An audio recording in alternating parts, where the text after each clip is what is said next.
Hey guys, welcome. You're at the Thrifty Journal Shop. I'm Amber. If you are new to my channel, hello. And for all of you guys that keep coming back, thank you very much.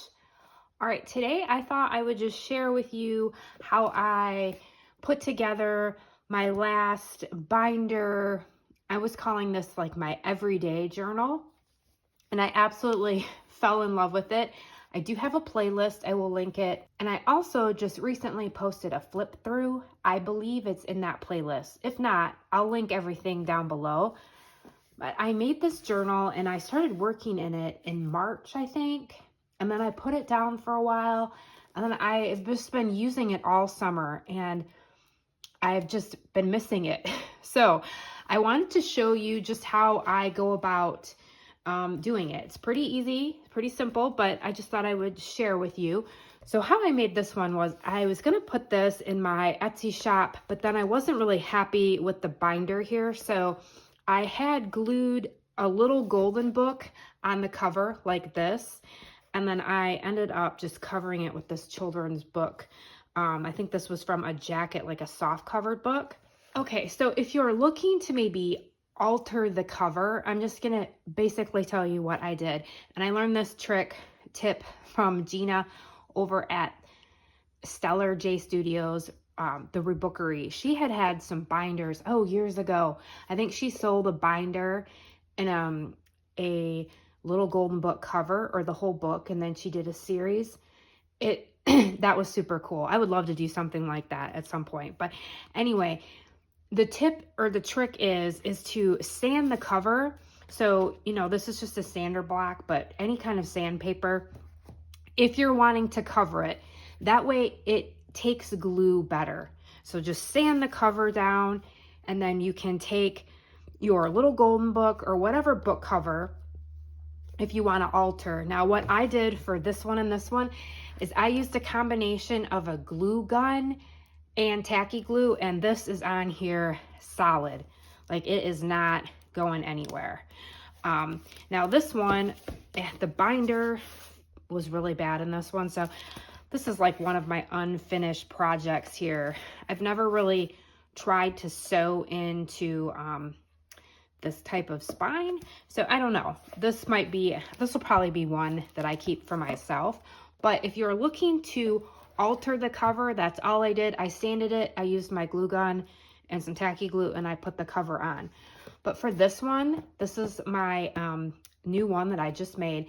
This cover is absolutely gorgeous, and most of these covers are just completely fine by themselves. I just love this vintage cookbook and all the color.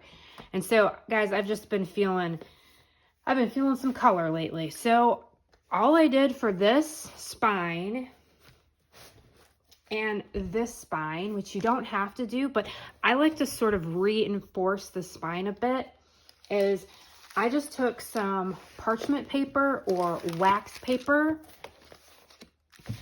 and I've got some like double-sided carpet tape. Now, I don't know if I think this is maybe 2 inches.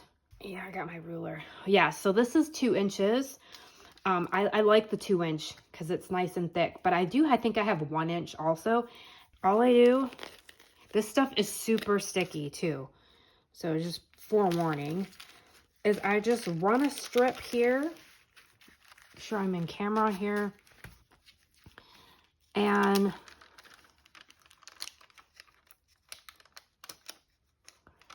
I peel this up. Now, use a pair of scissors that already, it's so sticky. I had to find like my already gunked up scissors. So when you go to cut this, yeah, use some scissors or you can use an utility knife, like an X-Acto knife. There's gotta be a better way. Yeah, you shouldn't have to struggle like this. Oh my gosh, what is happening here today?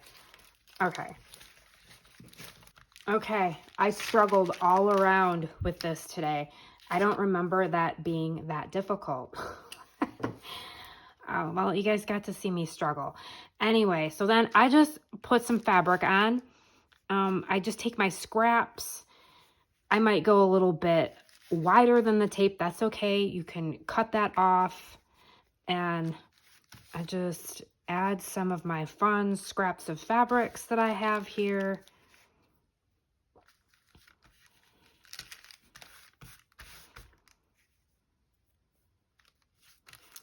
That got totally gunked up. That's all right. We won't use that. And then I just take this and I peel it back and I apply it to my spine. So I just basically work it in the crease. This is two of these strips together. I just sort of overlap them. Then if you have like little extra pieces, that's okay. It can, you know, it can flare up like that, or you can use some tacky glue and glue it down. But once you stick it, guys, as you saw, it is super sticky. So I just love that. I just love fabric, and I just thought that the spine just needed some more reinforcement and it just needed some color. So that's all I did for that. Okay, so for the inside, I've already got a little fun bear. And I love this binder. So this one is a 3-hole one. You know, I think most of them are usually 5. So all I did was I just took one of the pages from the binder. I'll just use this one for example. And I've got a hole puncher here. Now, this hole punch is a little bit bigger than these holes. I like the bigger hole. The crocodile, you know, I prefer this hole. I prefer this size of the hole versus the crocodile. I don't even know what size these are. Oh boy. Well, anyway, the crocodile, the biggest one, this is what I usually use for when I chain stitch my spines. And then you've got this little teeny one. So I guess just like your standard hole punch that you would buy in the store would probably work just fine. This one would probably be okay. I like for the hole to be, to have some extra room. That way you've got like room for your paper to kind of slide around. Now, what's nice about these binder journals is that if, you know, you do tear a sheet, well then you can just reinforce it with some masking tape and re-punch a hole. Or if you didn't journal on the back, just take the whole page out and glue it to something else. And I love it because right now I just put a bunch of really fun papers in here. I'm just gonna slide them around and move them around. I put scrapbook paper. I took some construction paper, some of my offcuts, and I love doing this, just making scrappy, fun, like Franken paper. You can also just glue it. If you don't have a sewing machine, you can do that. Just take your scraps and just make some paper. It's fun. This is like a parchment sheet, like a air fryer liner, and I just added some acrylic paint to it. I put some wallpaper, a lot of my bright colored painty papers in here. I've got stationery. I have construction paper, stationery, more stationery. This is from the Dollar Tree. I did have some garden papers, and then, you know, I just fold them in. So I've got flips. Then also, you know, you can take a sheet and you can have it be like that. So for that, you would just take your sheet, fold it, take your template, and I just line it up. I don't get real crazy with it. Then just take your hole punch. A lot of times you can line this, slide it down. And I just use this as a guide.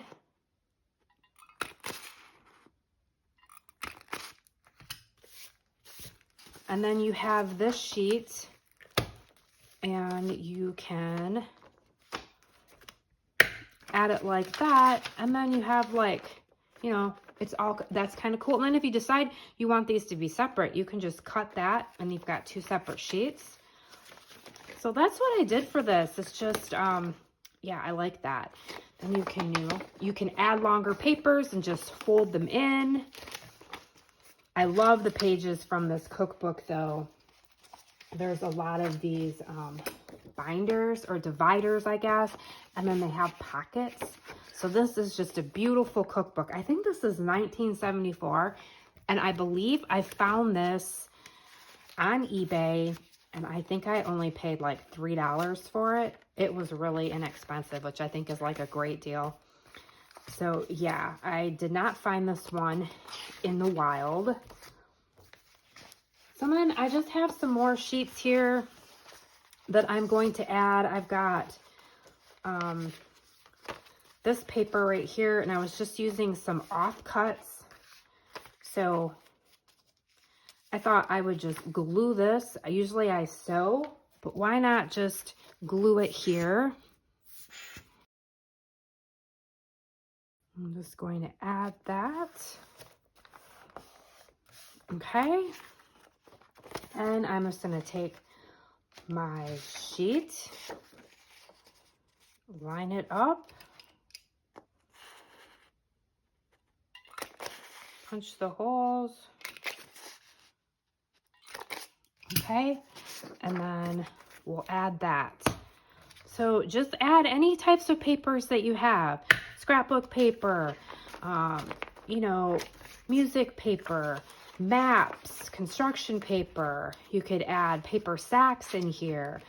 Like I said, I just went ahead and put papers in. I didn't really think about it. I just wanted color, and I'll probably go back through and rearrange stuff, or as I work in it, I'll probably move things around. So I have a couple more sheets here. Let's glue this one in.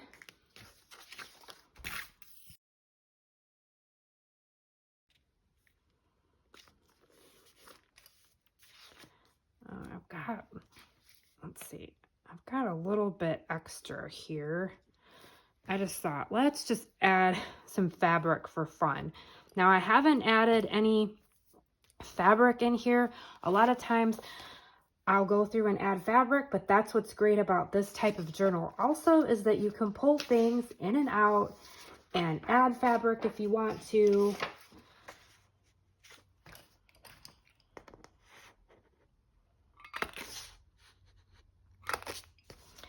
I also didn't put any pockets in here, but that's okay. I'll probably add pockets as I go. And we have that one. Oops. So we have that. Okay. And then anytime if I don't cut them, you know, exactly right, I just close the book, and I don't mind if stuff sticks out. If I don't like it, then I'll just, you know, take my scissors and trim it off. So I thought we would put some pockets in the cover here. I don't know if I want to cover that up though, but I thought I would have like at least one pocket. Like for this one, I have a back pocket here, and I just, you know, have my Care Bear there. So let's put a front pocket in. I've got this fun wallpaper, sort of a scrap here. I'm going to do what I do best here. I am just going to not measure, and I'm going to see if that'll work. And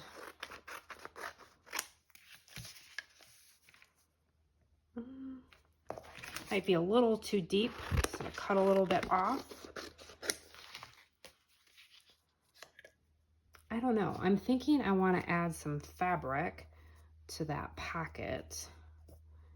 Now, it would be kind of cool. You could add some of your, let's see how this will work out. All right. Let's add some of our fabric. This will be the top. All right. And then, where's my gunky scissors at? All right, let's try this again. I think you just have to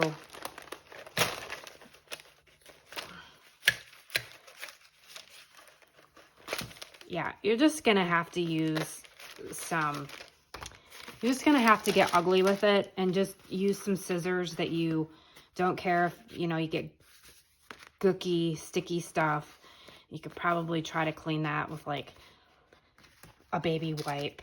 And then I'm just going to take, I don't really want to use my fabric scissors just in case there's any leftover stickiness from something. So let's just trim this off here.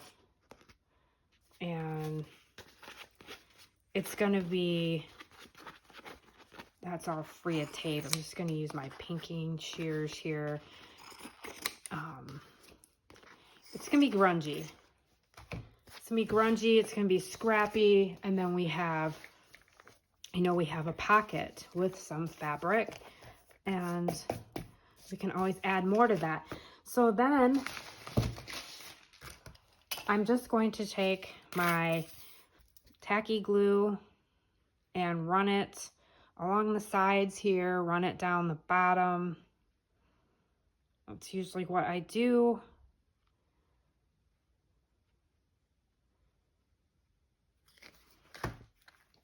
And then we have a pocket. Now, I'll let this dry, and a lot of times if I have to just tuck some glue underneath the seams here, I'll do that. You could use your glue gun for that also. I find that this tacky glue works really well, especially with wallpaper. It seems to like the other side of the wallpaper. So then we have that fun, funky pocket, and you know, we can tuck something in there. Okay, and we'll let that dry. All right, guys, and for like a page like this, let's just do one really quick and add it. You don't have to have a sewing machine. If you have any types of scraps, just gather them. I'm gonna use this page just as a backdrop here. My son is starting to come in the window here. I moved my camera and I thought, okay, I got enough time. All right, and then I'm just gonna take my glue stick. Now they don't all have to line up or be the same size. I'm just doing this for time's sake with the glue stick, but in glue stick it might stick just great. This is Elmer's, we'll see.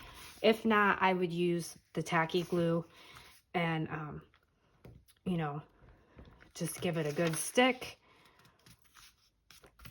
So this is just a fun way to use your scraps, and then you kind of have this handmade paper. And then I'm just going to see how we're doing on size. Yeah, that's probably good. All right. And I will probably end up running it through my sewing machine. However, you do not have to. Just, you know, get some sticky glue on there. Then I'm just using my template, punching the holes. Okay. Now let's see about adding it. Yeah, for the wallpaper, definitely use tacky glue. All right, and then I'm just going to take my scissors and just trim off the edge here. Keep those scraps for something else. Let's add some tacky glue here because I can see that that is not sticking. Then you have this fun other side here too. Okay. So then you just have like your own little handmade piece of paper, just taking your scraps and putting them and piecing them together. So guys, I hope you enjoyed this. Hope this inspires you to just grab your binder, grab whatever types of papers you have, scrapbook paper, painty paper, stationery, the original pages in here. You know, just use one of the pages as a template, as a guide. And, you know, you just gather your, any kind of hole punch should work. Preferably, probably one with a bigger type hole. And just, you know, fill it up. And then you can move the pages around. And then you can give yourself a little pocket. All right, guys, I hope you enjoyed this. I hope you find some sunshine today. I hope you find some creative time for yourself. And I will be back very soon. I will, of course, take you along for some of the process of me working in here, and I will share that with you. All right, thanks so much for watching. I'll see you soon.